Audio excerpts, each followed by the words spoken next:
Now hear me out, you're a fashion designer and your oga teach you something, your oga use a particular method teach you. E no mean say you go dey use that method wey oga teach you forever now. Now make I give you example.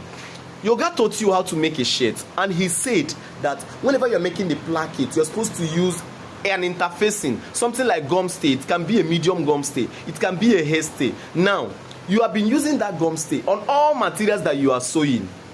Is that right?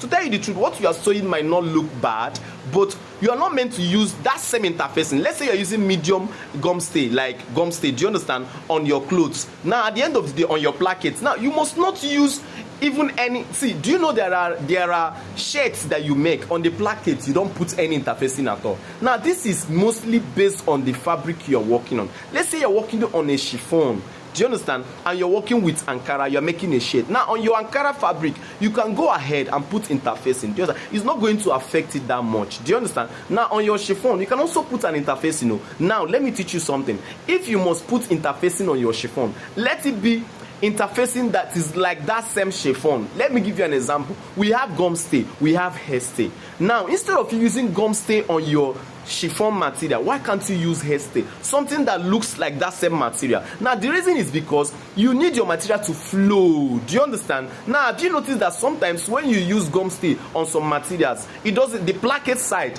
where you put button, it doesn't sit very well. Sometimes you see some of them puffing out like this. Do you understand? Some parts of the button will be puffing out, it doesn't look so fine. That is because you are not meant to use that particular gum stay or interfacing on that particular type of material. Do you understand? Now let me tell you this one. Some of us even go ahead on using hemming gum directly on our clothes. Let's say that same place. Some of us, instead of even using any interfacing, we use hemming gum. Now let me tell you the truth, you might succeed when you use hemming gum on some materials like your Ankara, your senator shirts and the rest, your senator material shirt. But when you do that on a chiffon, have you ever used hemming gum directly on a chiffon? Have you seen how it used to be, especially on a placket? I mean the shirt side of the placket side of the shirt. It will not relax very well. Now let me teach you something.